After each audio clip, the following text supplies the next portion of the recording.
Road మీద పళ్ళమ్ముకునే ఈ వ్యక్తికి ఏకంగా రాష్ట్రపతి ఫోన్ చేశాడు. తెల్లటి ధోతి చొక్కా, మెడలో కండువ, కాళ్లకు చెప్పులు కూడా లేని ఈ 68 ఏళ్ల వ్యక్తి పేరు హరేకల హజబ్బా. మంగళూరులో కమలాలు అమ్ముతుంటారు. రోజుకు 150 రూపాయలు అతని సంపాదన.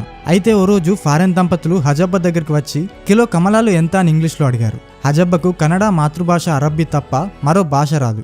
అందుకే ఆ ఫారిన్ దంపతులు అడిగిన ప్రశ్నకు అతను సమాధానం చెప్పలేకపోయాడు. ఆ దంపతులు హజబ్బాను చూసి ఎగతాళిగా నవ్వుకుంటూ వెళ్లిపోయారు. తాను చదువుకోకపోతేనేం తనలా మరెవ్వరూ అలా బాధపడొద్దని నిర్ణయించుకున్నారు. అప్పటి నుంచి తాను సంపాదించిన దాంట్లో కొంత కూడబెట్టి ఎకరం స్థలాన్ని కొనుగోలు చేసి 1999 జూన్లో పాఠశాల నిర్మాణం ప్రారంభించాడు. ప్రభుత్వం మరియు దాతల సాయంతో అలా 2021 జూన్ వరకు 8 తరగతి గదులు, 2 మరుగుదొడ్లతో స్కూల్ నిర్మాణం పూర్తయింది. ఆ తర్వాత హై స్కూల్ స్థాపించాలని నిర్ణయించుకున్నాడు. 10 ఏళ్లు కష్టపడి దాన్ని కూడా సాకారం చేసుకున్నాడు. 2012 నాటికి ప్రాథమిక పాఠశాల పక్కనే ఉన్నత తరగతి విద్యార్థుల కోసం మరో బిల్డింగ్ నిర్మించాడు. ప్రస్తుతం తన గ్రామంలో ప్రీ యూనివర్సిటీ కళాశాలను ప్రారంభించాలని ఆశిస్తున్నాడు. సాయం చేయాల్సిందిగా ప్రభుత్వాన్ని కోరుతున్నాడు. వీధుల్లో పండ్లమ్ముకున్న ఈయన రాష్ట్రపతి చేతుల మీదుగా దేశ 4వ అత్యున్నత పురస్కారమైన పద్మశ్రీని అందుకున్నాడు.